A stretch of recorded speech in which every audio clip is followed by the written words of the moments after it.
Pero la vamos a hacer simple, Carlos. Antes te saludamos. ¿Qué tal? Muy buenas. ¿Qué tal? Buenas tardes. Bien. Vamos a hacer la pregunta básica y elemental que se está haciendo, que se están haciendo todos los oyentes. Eh, ¿Cómo está la cosa y cómo va a estar? Bueno, vos hablabas recién de la actividad económica. En realidad, el estimador mensual de la actividad económica que sigue yendo para atrás, con un último dato de marzo en realidad, la estimación que nosotros tenemos es que el piso del escenario recesivo lo vamos a estar mirando más o menos en junio o julio. En realidad esa información va a aparecer recién en agosto. ¿Por qué más o menos en junio se puede alcanzar el piso de la recesión? Hay tres factores. Dos son factores estrictamente económicos y el otro es solamente técnico, te diría matemático. El estimador mensual mide el desempeño de la actividad económica de un mes, no con respecto al mes anterior, sino con respecto al mismo mes del año anterior, que es lo que técnicamente corresponde. ¿Por qué en junio de este año tal vez nos encontremos con una situación que técnicamente vamos a decir es el piso de la recesión? Hay dos factores económicos. Uno es la aparición de la cosecha en la región pampeana, que genera alguna reactivación y movimiento económico. El segundo factor es que van a ir cerrando negociaciones paritarias. En este proceso iba a haber alguna recuperación parcial del poder adquisitivo de muchos salarios. Y el tercer factor es meramente estadístico. ¿Por qué? Porque decimos que es una comparación interanual. Bueno, en junio del año pasado, la economía cayó 6,5%. Entonces, si en este junio de este año la economía está igualmente mal que en junio del año pasado, la variación interanual, ¿cuánto te va a dar? Cero. Entonces, en junio la economía argentina, en junio o en julio, va a tocar el piso de la recesión en términos estadísticos. Pero eso no significa que la economía va a empezar a crecer y que se empiece a recuperar. Simplemente decimos, va a dejar de caer en términos estadísticos. La recuperación posterior va a ser muy lenta. Va a ser muy lenta porque el daño sobre el sistema productivo, sobre el poder adquisitivo de millones de personas es muy grande. Y por lo tanto, incluso organismos internacionales, como el Fondo Monetario o la OCDE, que sacó un informe antes de ayer, están diciendo que la medición para todo el año te va a seguir dando negativa, entre el 1,3, el 1,4, el 1,8%. O sea que la economía argentina este año, a pesar de que pueda tocar el piso de la recesión en junio, igualmente el indicador anual va a ser recesivo en la comparación de los 12 meses del año. Eso es lo que tenemos arriba de la mesa y hay poco margen para otra cosa. El gobierno ha puesto en marcha, pues yo la verdad que no los he visto en supermercados, o sí, no sé, medio como que pasó desapercibido, los famosos precios esenciales. ¿No te parece a vos que el principal precio esencial que hay que cuidar, que ahora está bastante cuidadito, es el dólar? Sin duda que sí. El gobierno siente que sus chances electorales están vinculadas a que consiga frenar el proceso inflacionario y enviar una señal de descompresión de la inflación. Y en ese contexto, la herramienta que considera más sensible es evitar un golpe devaluatorio, que el dólar salte mucho. En ese contexto, lo que vos decís es exactamente así. Si algún precio cuidado hay en la Argentina de cara a los próximos meses, es el dólar. El gobierno se juega la cabeza en el sentido de que tiene que evitar un golpe devaluatorio antes de las elecciones, y eso explica cómo y por qué tuvo que reformular su acuerdo con el Fondo Monetario para que le permitiera usar divisas y reservas del Banco Central para contener una posible devaluación. Ahora, Carlos, las ayudas del fondo, además de técnicas, financieras, económicas, también tiene cierta dosis de ideología, no quiere que gane la oposición. Bueno, sí, es evidente que sí.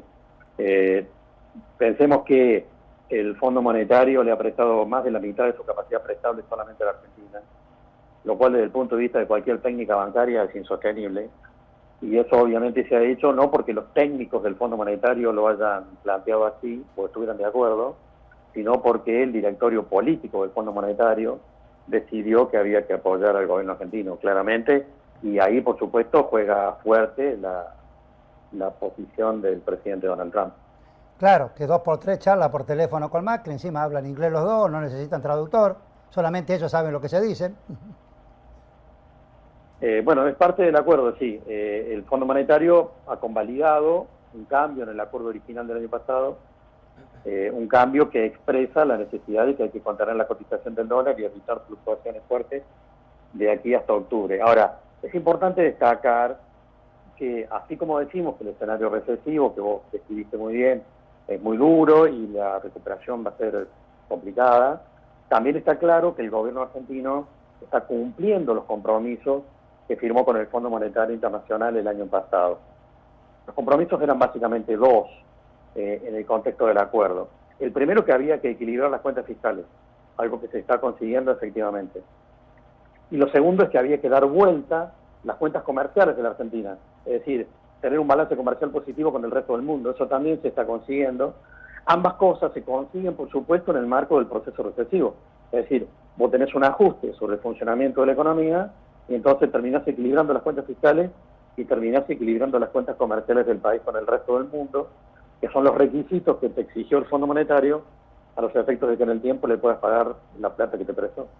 Vos sabés que estoy seguro, casi como que le adivino el pensamiento a nuestros televidentes. Dice, sí, el gobierno equilibró las cuentas fiscales. ¿En qué dejó de gastar? Sí gasta lo mismo. Equilibró las cuentas fiscales licuando el gasto público. Es decir, todo proceso inflacionario puede terminar licuándote el gasto público.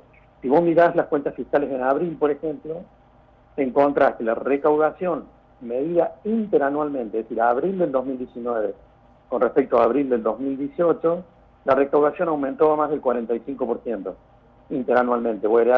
¿Aumentó por qué? ¿Porque mejoró la economía? No, porque la inflación te hace recaudar más del IVA, más de ganancias, etcétera. Pero mientras tanto el gasto público medido interanualmente subió solo el 33%. Entonces, vos que tenés que la recaudación te está aumentando a un ritmo superior a lo que te aumenta el gasto público. Entonces terminas licuando el gasto público y equilibrando las cuentas fiscales. Es una receta más vieja que la escarapela, en realidad, y forma parte de las recetas tradicionales del Fondo Monetario para que los gobiernos equilibren las cuentas fiscales, porque finalmente, suponete que yo te pongo en esta disyuntiva en términos de opción. Si te dijera, tenés 1 millón de empleados, tenés que echar 100.000, es la opción A. Y la opción B es bajarle el sueldo al 1 millón de empleados. ¿Cuál es la decisión que tomás? Le bajo el sueldo al 1 millón de empleados, pero que todos sigan trabajando. Exactamente. Bueno, y eso es lo que se ha hecho. El 50% del gasto público se va en jubilaciones y pensiones. Si vos mirás el poder adquisitivo de los jubilados de un año a esta parte, cayó casi el 25%. El campo, ¿cuánta plata le va a inyectar efectivamente al gobierno? Es decir, te hago esta pregunta junto con esta otra. Los productores, ¿van a vender toda su cosecha? ¿La van a retener en los hilos bolsas, esperando una mejor cotización? Hay de todo. En realidad, los productores agrícolas desearían sentarse arriba de los granos todo lo que puedan, esperando una devaluación, esperando un mejor precio internacional de los granos. Lo que pasa es que en muchos lugares del país y de la región pampeana particularmente, muchos productores no tienen el margen de poder esperar. Decimos que la campaña pasada fue mala, muchos productores arrastran deudas desde el año pasado, están pactadas a tasas de interés que son extrasalarias. Entonces, en realidad, no todos los productores pueden especular con poner el grano en el kilo bolsa y esperar, algunos sí, otros no. La estimación que se hizo hace 2 meses atrás expresaba que en general el 60% de la cosecha se tenía que vender en estos meses porque no había mucho margen para los productores. Pero bueno, hay de todo, hay regiones y regiones. Así como vos te puedes situar en Entre Ríos, por ejemplo, donde la mayor parte de los productores tienen que salir a vender y ha salido a vender todos los granos porque no tiene margen para otra cosa. Vos te podés situar en Marcos Juárez o en Cañada de Gómez, donde a lo mejor los productores están más tranquilos y pueden esperar. ¿Hay fuga de dólares en el país, Carlos? Bueno, siempre que hay un escenario electoral, mucho más en este, que la incertidumbre es mucho más grande, se produce lo que llamamos una dolarización de cartera. Es obviamente que se está produciendo desde hace rato y expresa obviamente que ese concepto existe, porque el concepto de fuga de capitales es un concepto, si se quiere, ambiguo.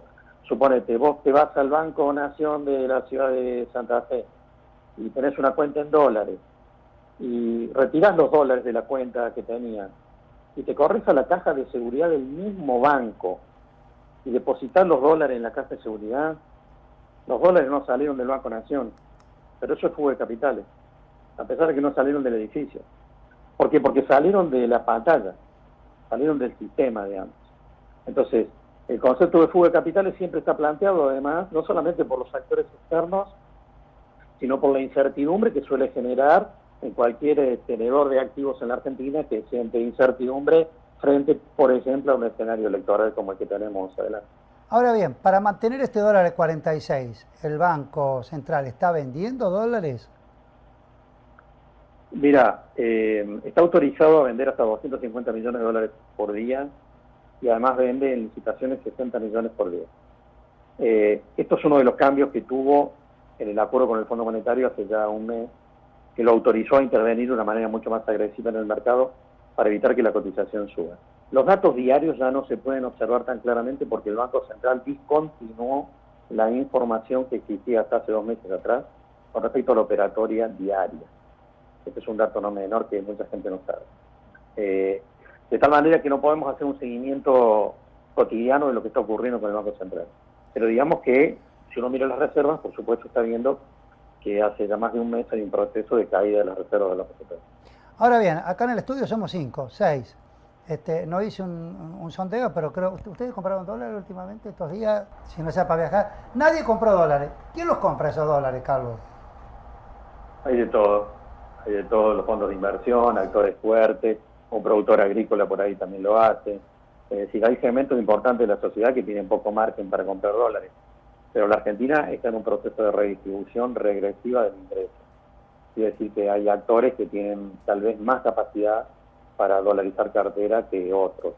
Y este es un proceso que obviamente se está produciendo en la Argentina desde hace más de 2 años, además de los actores internacionales.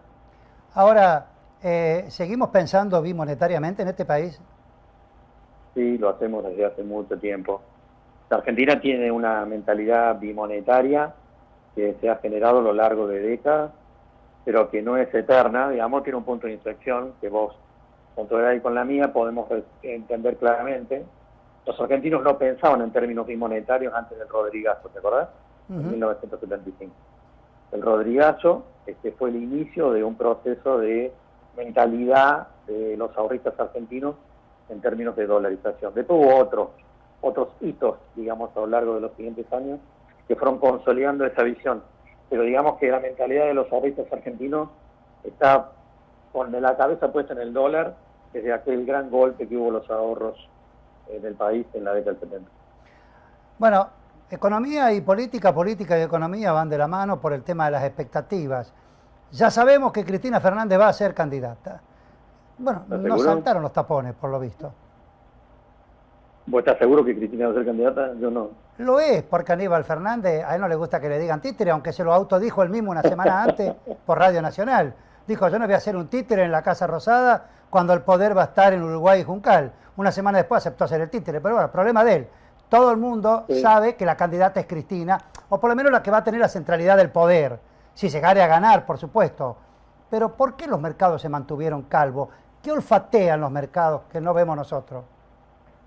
Los mercados están calmos en realidad porque todavía están a la expectativa de saber qué va a ocurrir. Porque no está claro, digamos, cuál es el escenario. Decir calmos es una forma de decirlo porque el riesgo país tiene 900 puntos. Es decir, seguimos en un escenario de alta volatilidad. Pero en realidad los actores más importantes del mercado me parece todavía están a la expectativa de saber qué pasa. Porque no tienen en claro, como no lo tiene creo casi nadie, cuáles van a ser fórmulas electorales definitivas. Porque vos me dirás, Cristina va a ser candidata a una vicepresidenta. Yo no sé si va a ser candidata a vicepresidenta.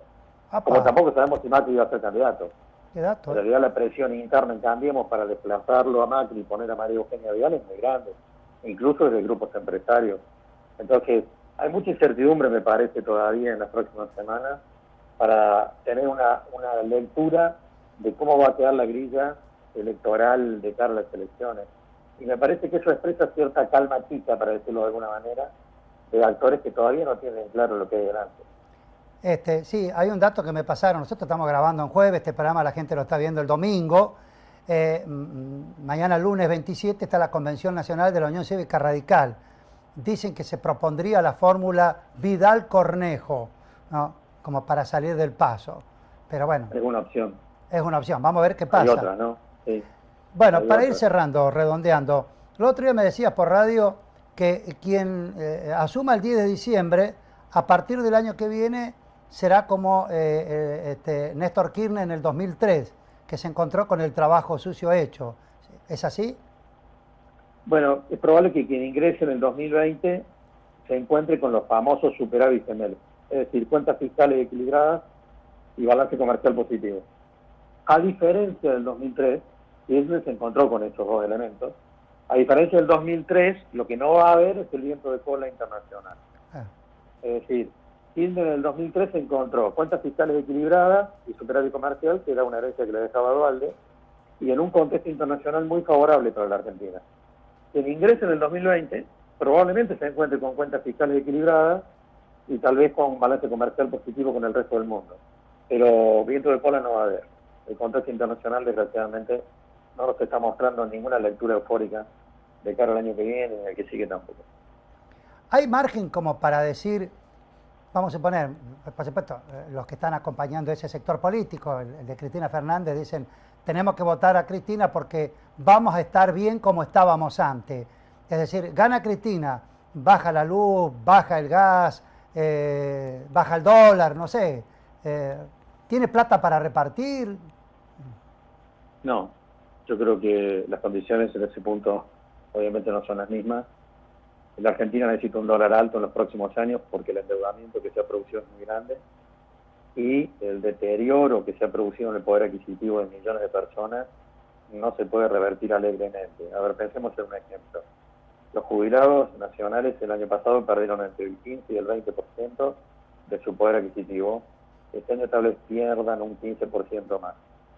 Si alguien cree que un gobierno el año que viene puede venir y mágicamente dar vuelta a eso en algunos meses, bueno, el que cree eso puede creer en Papá Noel también, porque eso no va a ocurrir.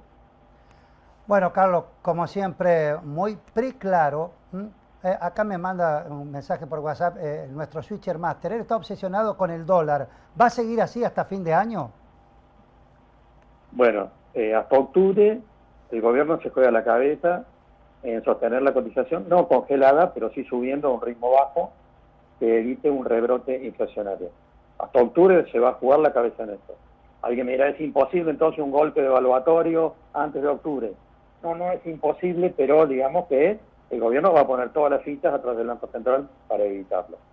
Eso va a generar algún atraso cambiario adicional porque la inflación va a ir por arriba de la pauta devaluatoria, de tal manera que si no hay un golpe devaluatorio o no hay un salto en la cotización del dólar antes de octubre, porque el gobierno lo puede evitar, el salto devaluatorio o el reacomodamiento del tipo de cambio va a ocurrir indefectiblemente después. Bueno, acá en nuestro estudio está la subsecretaria de Agricultura de la provincia. Hay que ponerle todas las pilas al campo, ¿eh? Bueno, a ver, hay muchos sectores productivos que están trabajando en un proceso, digamos, que con este tipo de cambios juegan mejor. En el mundo se están produciendo cosas fuertes. Cuando uno habla del conflicto comercial entre China y los Estados Unidos, pareciera que ese es el centro de la atención de lo que tenemos que mirar. Si nos situamos en Santa Fe, en el sector agropecuario y en todo el resto de las provincias, para mí lo más importante está explicando por qué en Chicago vemos una cotización tan deprimida de la soja.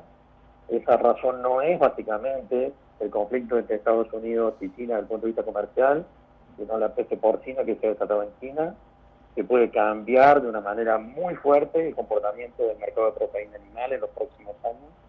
Y eso obviamente expresa amenazas y oportunidades miradas de la Argentina. Particularmente me parece oportunidades miradas de la proteína animal, carne vacuna, etcétera. Hacemos solo un dato que tiene que ver con lo porcino. Es posible que en China tengan que sacrificar 200 millones de animales. 200 millones de animales porcinos. La producción argentina anual son 6 millones.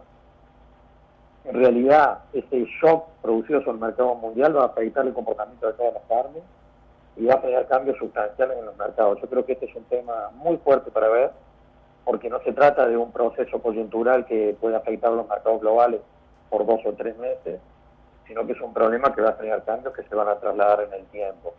Y ahí hay oportunidades y amenazas para el sector agropecuario argentino.